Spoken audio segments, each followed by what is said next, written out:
अरुणवीर सिंह जी, आपका स्वागत है एनडीटीवी रियल एस्टेट कॉन्क्लेव में। और स्वागत इसलिए भी है क्योंकि दिल्ली और दिल्ली के आसपास जो सबसे ज़्यादा अपॉर्चुनिटीज़ इस क्षेत्र में दिख रही हैं वो ग्रेटर नोएडा और उसके आगे जेवा एयरपोर्ट के आसपास दिख रही हैं। और आप पिछले लंबे समय से उस पूरे इलाके के तारणहार बने हुए हैं। तो मेरा पहला सवाल आपसे ये है कि जेवा एयरपोर्ट एक तरह से सच में ऑर्नामेंट हो गया है क्या दिल्ली एनसीआर का? पहले तो विकास जी, मैं आपके प्रति आभार और एनडीटीवी कॉन्क्लेव में मुझे इनवाइट करने के लिए मैं आभार प्रकट करता हूं। हमारे सामने जो बैठे हुए सभी दर्शक हैं, जिनका मैं नाम जानता हूं या नहीं जानता हूं, सभी को मैं नमस्कार करता हूं। आपके सारे दर्शकों को प्रणाम करता हूं। आपने बात जेवर एयरपोर्ट से शुरू की है, तो जेवर एयरपोर्ट इस देश का सबसे बड़ा एयरपोर्ट है, दुनिया का तीसरा सबसे बड़ा एयरपोर्ट है। और हम जब जेवर एयरपोर्ट की बात करते हैं तो ये 6 रनवे का एयरपोर्ट है।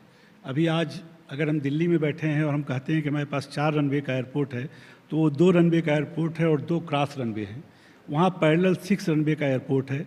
और जो टोटल कैपेसिटी होगी जब ये पूरा एयरपोर्ट तैयार होगा, अभी तो हम पहली उड़ान के लिए तैयार हैं। ऑलरेडी वहाँ एक रनवे बन गया है, एटीसी बिल्डिंग तैयार है, हमारी टर्मिनल बिल्डिंग तैयार है, हमारी फ़्लाइट शेड्यूलिंग हो चुकी है, हमारा कैलिब्रेशन फ़्लाइट का डीजीसी अप्रूवल हो चुका है और वहाँ पर फ़्लाइट ट्रायल्स चल रहे हैं। इंडिगो के राकासा के 15 दिसंबर तक चलेंगे। उसके बाद वो डीजीसीए के साइट पे अपलोड होंगे। उसके बाद एक एरोड्रोम लाइसेंसिंग होती है, that will be awarded to us. और फाइनली हमारे पास लास्ट डेट 17 अप्रैल है, उसके पहले ही हम लोग वहाँ फ़्लाइट शुरू करेंगे। डे 1 को we will have 30 flights, 25 domestic, 3 international and 2 cargo. तो पहले तो मैं स्पष्ट कर दूं, लोगों के मन में पहले हमेशा ये सवाल था कि ये कार्गो एयरपोर्ट है, तो ये अंतर्राष्ट्रीय एयरपोर्ट है, डोमेस्टिक एयरपोर्ट है और कार्गो एयरपोर्ट है।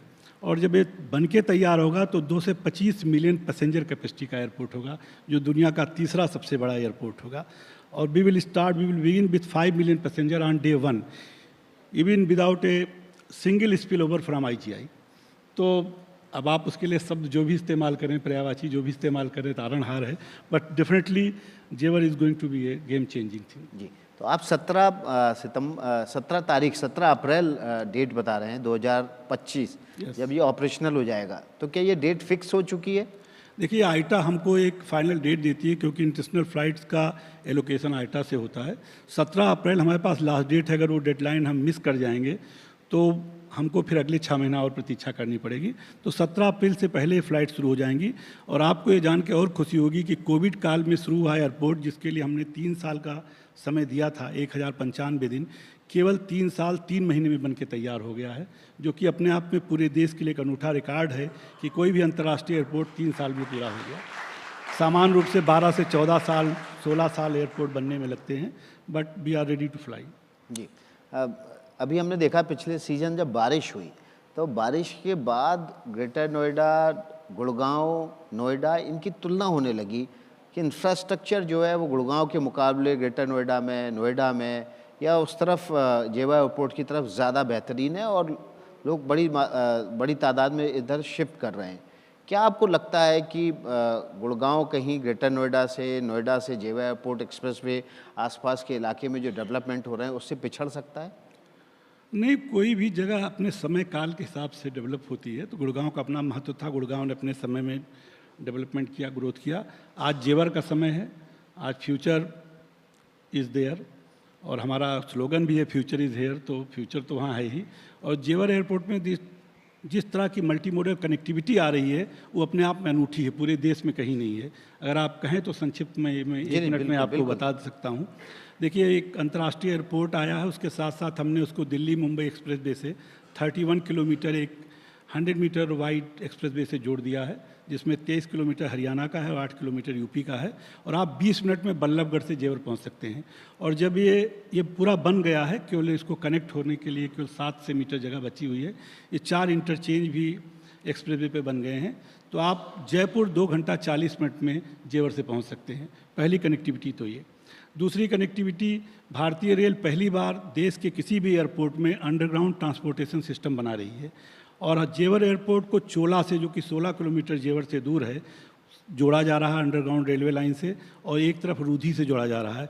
चोला अमृतसर कलकत्ता लाइन का स्टेशन है और रूधी दिल्ली मुंबई लाइन का स्टेशन है। ये दोनों स्टेशन जोड़े जा रहे हैं, तो हमारा जो कैचमेंट एरिया जो है, जिसको हिंटरलैंड कहते हैं एयरपोर्ट की भाषा में, वो हिंटरलैंड केवल पश्चिमी उत्तर प्रदेश या part of Haryana, part of Rajasthan या उत्तर प्रदेश नहीं है, बल्कि इसका हिंटरलैंड बिल्कुल पैन इंडिया है। पूरे देश के ट्रैफिक के लोग यहाँ आ सकेंगे। इसके अलावा यहाँ रैपिड रेल की डीपीआर स्टेट गवर्नमेंट ने अप्रूव कर दी है, और जो रैपिड रेल आ रही है, जो अभी आपने देखा मेरठ से सराय काले खां तक के लिए बन रही थी, जो गाजियाबाद तक बनी है, वो रैपिड रेल एनसीआरटीसी कंपनी बना रही है। इसी रैपिड रेल में हमने स्पेशली जेवर के लिए प्लान कराया है कि एक ही रेलवे लाइन पर मेट्रो भी चलेगी, उसी लाइन पर जो है वो एलआरटी भी चलेगी, और उसी लाइन पर रैपिड रेल भी चलेगी।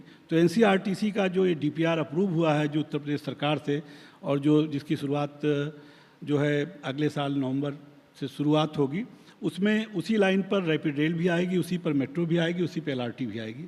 और उसी पर हमने साथ साथ ही जेवर एयरपोर्ट को फिल्म सिटी हमारे यहाँ एक आ रही है, उससे जोड़ दिया है। वहाँ पार्ट टैक्सी के लिए कनेक्टिविटी दी गई है।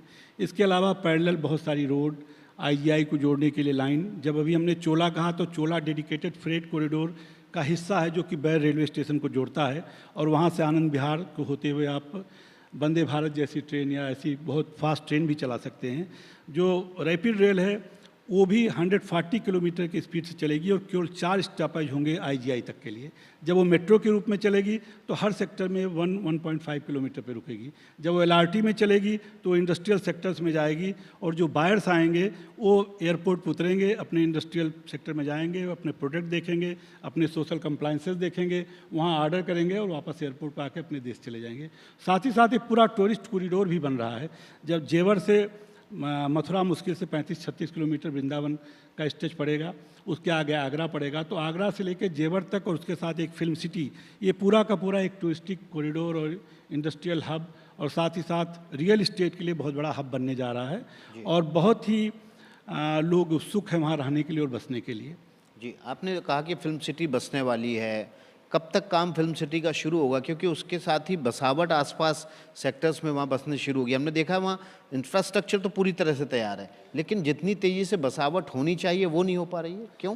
देखिए, सब लोग प्रतीक्षा कर रहे हैं कि एयरपोर्ट की उड़ान शुरू हो, और उसके साथ ही साथ लोग बसना चाहते हैं। चूँकि ग्रेटर नोएडा में भी काफ़ी बसावट नहीं हो पाई थी, और वहाँ 40 से 50% ही अभी पॉपुलेशन थी, तो लोग पहले ग्रेटर नोएडा आए थे। लेकिन जिस तरह की कनेक्टिविटी हम जोड़ रहे हैं एयरपोर्ट के लिए, और डीएनडी से लेकर के जेवर एक्सप्रेसवे तक कोई रेड लाइट एरिया नहीं है। अगर आप डीएनडी से ड्राइव करें तो जेवर एयरपोर्ट आप सीधे बिना किसी चौराहे के, बिना किसी रेड लाइट के पहुंच जाएंगे।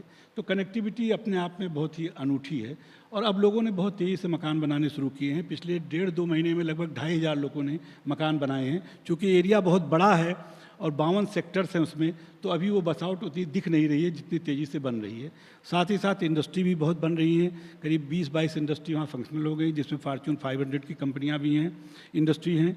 और साथ ही साथ रेजिडेंशियल ग्रुप हाउसिंग के लिए भी बहुत डिमांड है। अभी हमने रेजिडेंशियल प्लाट की स्कीम निकाली, केवल 300 समथिंग 350 समथिंग थी, और वी रिसीव्ड अराउंड 2,22,000 एप्लीकेशंस। और हमने उसका ड्रा जो है ट्रांसपेरेंसी को के साथ साथ बताना भी जरूरी है कि हम ट्रांसपेरेंट हैं, तो हमने उसको नेशनल टीवी पर, डीडी न्यूज़ पर लाइव चलवाया, हिंदुस्तान टाइम्स में लाइव चलवाया, उनके फीड चलवाया, टाइम्स ऑफ इंडिया में लाइव चलवाया, और हाई कोर्ट के 3 जजेस ने ड्रा किया, जस्ट टू टेल पीपुल कि कितने ट्रांसपेरेंट है और यूपी किस तरह बदल चुका है। वो यूपी नहीं है जो पहले था, माननीय मुख्यमंत्री जी, माननीय प्रधानमंत्री जी के आशीर्वाद से अब यूपी कुछ लगभग दूसरा है, बिल्कुल अलग चीज़ है जिसके बारे में आपने कल्पना नहीं की।